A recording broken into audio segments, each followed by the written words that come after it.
I'm back again this morning, Knicks Nation. The reason is because I did a previous video this morning, and that was just something I needed to get off my chest. The whole tanking thing.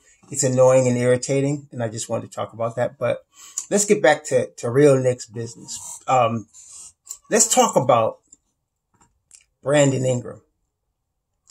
Brandon Ingram is a small forward. He can play stretch four, but he's really a small forward. He's about 6'8", I'd say. In fact, let me look him up. He's about 6'8". Let me see, what's he listed as? He's 6'7", 190 pounds. He's 6'7", 190 pounds. He says he just finished his fourth season. He just finished his fourth season in the NBA at age 22. Young kid. I think he was drafted number 1 overall by the Lakers, was he?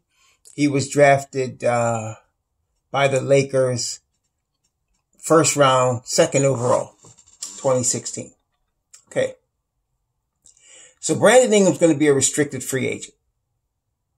And the Knicks are probably going to offer him a max contract. And he's probably not going to take it. Now, I just want to say a couple of things. There's a difference between, offering somebody a contract and them accepting a contract. There's a difference between trying to put offer into someone and not.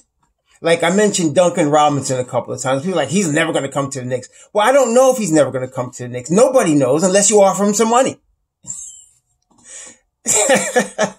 You never say who's never going to come. Even LeBron. And a lot of us didn't think LeBron was coming. But that does not mean the Knicks don't seek him out and get a meeting with him. Even if it's unlikely that he will come here. All right. So you always take a shot at players that will help your team when you're in a position to do so. All right. So if we're talking about a Duncan Robinson, if we're talking about a Jeremy Grant, if we're talking about any of these guys, if they're available. Now, if they're not available, then it makes no sense to talk about it. And I'm one that I don't like to talk about things that are not in existence. So like for us to talk about, let's go after, Kawhi. Kawhi's not available. And if he becomes a restricted free agent, or unrestricted free agent, he opts out, then he's available. Yes, we want to talk to him. Or Paul George. I don't want to talk about trading for these guys and giving up assets. That's a different thing. Like with Chris Paul. I don't want to talk about trading away assets to get a 35-year-old guy. But let's talk about Brandon Ingram. Brandon Ingram is emblematic of today's NBA. What do I mean by that? So you get these guys, these kids and you draft them in first round, and they're all on 4-year contracts. And the goal is for them to get acclimated to the NBA at the end of 4 years. And for you to have a good idea as the team that drafted them, what you have at the end of 4 years, right? That's why I'm annoyed when people start talking about trading Kevin Knox or Frank Ntilikina or Dennis Smith Jr. in his 2nd and 3rd year. I won't use the I word. Somebody rebuked me for that, but I will say it's annoying. So you wait for 4 years and see what you have. Now, unfortunately, in today's NBA, players are overpaid based on their potential, like Buddy Hield. Now, I haven't done a video on Buddy Hield yet. Maybe I will, but he's an example. He was drafted in the first round. He came into finished his 4th season, and the Kings had to make a decision on him. And this is typical of any team in the NBA. Buddy Hield is not a max player. He is not. He's a good shooter, but he's not a max player. To me, I think of a maximum player as a top 10 NBA player. Those are max players, top 10 NBA players. Guys that, if they can make their own shot, they're going to play defense. They're at the top of their profession as professional basketball players. And yet the Kings paid him $106 million. So for all of you talking about, let's get Buddy Hield, first of all, he's under contract for $106 million starting this year. You want to pay him $106 million? I don't. And what happens in these scenarios is the team took the time to scout this player. Then they did all their research and they drafted this player. And well, in Buddy Hield's case, they traded for him. They traded Boogie to get him. Buddy Hield was drafted by the Pelicans, but they traded Boogie Cousins and they got Buddy Hield. So now you're like, as a team, you're like, well, if we let him walk and he becomes a star somewhere else, how are we going to look? Or we trade him and he becomes a star somewhere else, how are we going to look? So, and that's what these managements are thinking. So they have to try to keep the players that they've invested in. So otherwise they look really incompetent. And no team wants to look incompetent like the New York Knicks have. I mean, they're the poster child of incompetency. So whenever a team is like, they're like, man, we don't want to be incompetent like the Knicks. So they'll do stuff like sign Buddy Hield to a $106 million contract. So here you have Brandon Ingram. Brandon Ingram is a talented basketball player. He's very talented. 6'7". He's been improving every year on all facets of the game. And what happened now, his rookie year, the problem, of course, you got to look at the warts. The problem, of course, his first year, he played in 79 games at age 19, averaged 9 points a game. It was rookie year. He played 29 minutes a game. I want you to also notice that when guys are drafted in the lottery by most teams, they get 30 minutes a game. For some reason, in the Knicks, they don't do that. But his second year, he only played 59 games, but he got 34 minutes a game and he averaged 16. Okay. He averaged 16 and he averaged from three? He had 39% from three. Second year. Third year, he was hurt again. I think he had a blood clot, that year. He played 34 minutes a game. He only played in 52 games, averaged 18. And now this year, he was back healthy from the blood clot. He played in all 62 games. He averaged 24 a game. He shot 39% from three. 85% from the line. Really good numbers. Is he a superstar? No. Can he become one? Yes. Can he also not become one? Yes.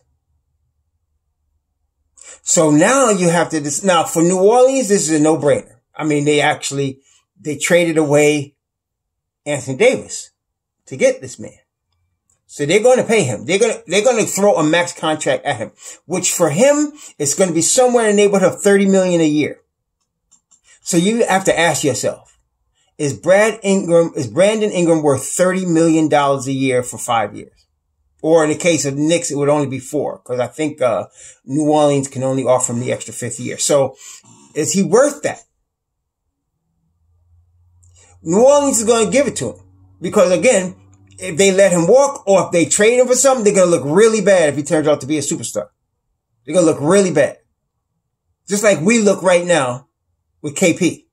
Even though he's hurt, we still looking bad. Now, if he keeps getting hurt every year, it's going to be looking pretty good for us, right?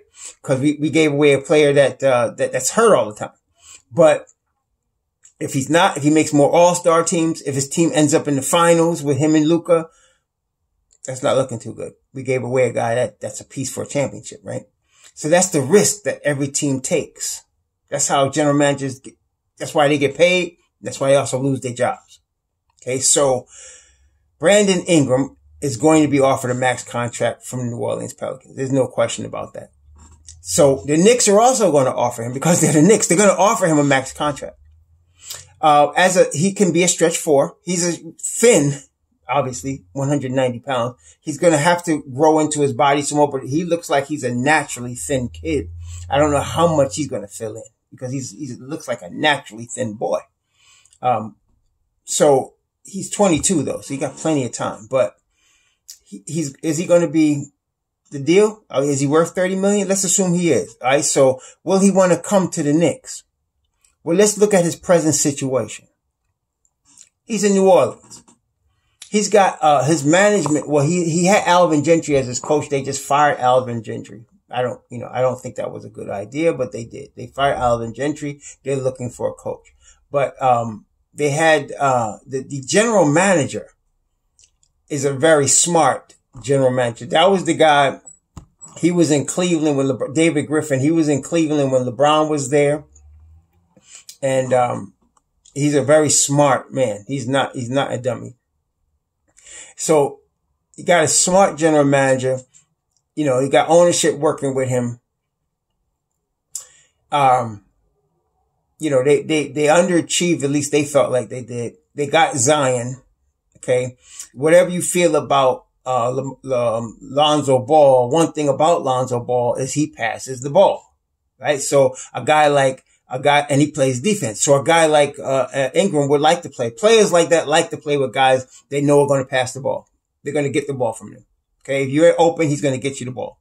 So you have him, you have, Zion, you have a good nucleus, you got good players on your roster. I mean, young players. They may not keep Jrue Holiday, I don't know, but they got, young players on their roster. They got Josh Hart, Jackson Hayes, you know, nice young players on their roster.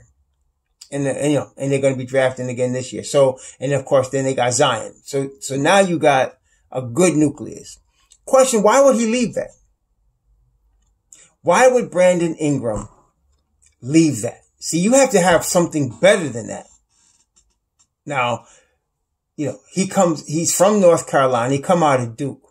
Will RJ be a draw for him? Will he decide, you know, I want to play with RJ? Well, he's already playing with Zion. Right?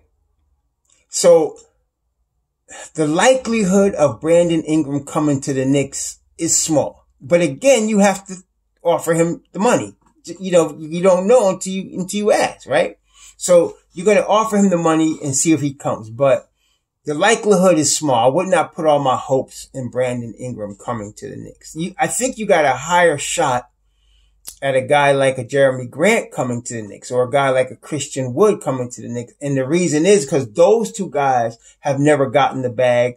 They're past their early stage of their career. They're both, well, at least in the case of Grant, he's entering his prime. So he's looking to get the bag right now. He's not looking for anything less than the bag. And so if I'm his representation, I'm asking Denver for the max. I'm looking for the max. Whoever's going to give me the bag is where I'm going. So I'm asking Denver for the max. Denver gets the first shot because, you know, I just went to the Western Conference Finals with Denver. I just played a starring role. They know what I could do. And now I'm approaching my prime. I'm looking for a 5-year deal and I'm looking for a max deal. If I'm Jeremy Grant, I'm not playing. I want that money. Now, if they come up with anything less than that, then we're looking to see what else we can get. Now, the good thing is that in Grant's case, Denver can offer him a 5th year. So let's say Denver offers him 5 years, something less than the max. Let's say they offer him 5 years, $125 million, which would be a nice contract, right? And the Knicks, the most we could offer him is 4 years.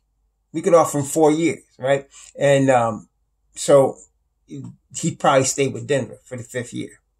So it depends on the situation. So it's the same with Brandon Ingram. He can get 5 years from New Orleans. He can get a max deal in the $30 million range from New Orleans. The Knicks or no other team could offer him that 5th year. And so he's in a really strong position to play in New Orleans and grow with that team. I don't think he's a guy that wants to leave Zion and leave Ball and leave Hart and Hayes, that nice young nucleus that they have, and go somewhere else. So yes, we're going to offer him the max. We should. But I'm not going to put my hopes up. It's probably a 10% chance he leaves New Orleans. It's probably a 90% chance he resigns there. And that's that. Like I said, we have a better chance at a Grant or a Wood because they're chasing the bag. And there's a question. I don't know if Denver would offer him a max contract. Denver's already paying the Joker a max contract. Already paying Jamal Murray a max contract. They're still going to have Michael Porter Jr. to deal with. Okay. And they got their supporting pieces, which are not as important as Jeremy Grant. Like the Plumlee, they gotta figure out if they want Plumlee to come back. They gotta figure out if they want Millsap to come back. They probably do, but they're not that money's not gonna be as important as Jeremy Grant's because Jeremy Grant's a starter. You could always get supporting players. Your starters, your prime players you want to pay. So, but I don't know if Denver is going to offer him a max deal. And the reason we don't know is number one, There's a revenue issue in the NBA right now. There's revenue issues. People have to realize teams are concerned. I heard people like talking about, they're not worried about that. Maybe they're not. I don't know who it is. Depends on who their owner is. But they're going to be short on revenues this year because of the COVID. Okay. And that's number one. Number two, Jeremy Grant has never been and not going to be a superstar. He's not a superstar. He's a really good player. He's a two-way player, but he's not Kawhi Leonard. All right. He's a defender of the highest order. Okay. But he's not LeBron James. He's not Giannis Antetokounmpo. So do you want to pay that guy a max? See, so the Knicks have a shot with him because we could outbid Denver if Denver don't want to come up with the loot because that guy's looking for the money. Now, if we do come up with that money on him, a guy like that, or Christian Wood, we are committing to that. That's a major investment for us. Okay, that's a major investment. I don't think Detroit's going to give Wood anything close to a max either. So we have a shot. Any team that's not going to give their player the max, that's a unrestricted free agent, we have a chance at. Better chance. Brandon Ingram's a restricted free agent. I think we have a better chance in terms of restricted free agents at Bogdanovich. We got a better chance at him. And why do we have a better chance? As a matter of fact, I'm not going to even tell you. I'm going to do another video on that tomorrow. Because Bogdanovich, we have a better chance at him. And I'm giving y'all a heads up now so you can go look up Bogdanovich and see what his stats are, see what he looked like, look at his videos, look at his reviews, his highlights or whatever, and you can see what he looks like. I'm going to do another video on that tomorrow, but we got a better shot as far as restricted free agents at him than we have at Brandon Ingram, because Brandon Ingram is going to get the max. And, like I said, he's on a good situation in New Orleans, unless he just doesn't like the city. And I have not seen that. I have not read anything. Everything I've read, he's saying all the right things. He likes the city. He wants to remain a Pelican, blah, blah, blah. And if that's the case, we're not going to have a shot at him, really. We're going to offer him, but we're not going to have a shot. If he didn't like the city, if he decided New Orleans wasn't for him and he wants something else, or he wanted to come back to North Carolina, or he wanted to come to a New York, he wanted the big lights of New York, which he doesn't seem to be that type either, then we have a shot. But I don't think so. I think he's going to end up staying in New Orleans. So Brandon Ingram would help us. He'd be a stretch four. We can play him at that position, even though he'd be thin. He'd be a small stretch four. He can definitely shoot the rock. 36% career, 3-point shooter, 39% last year, 24 a game, very efficient, length, athleticism. He's got it all. He's up and coming. He's up and coming for sure. Young boy, he's going to be 23. So yeah, we like him, but like I said, I wouldn't put all my hopes on getting Brandon Ingram, this coming season. Tell me what y'all think. Shalom.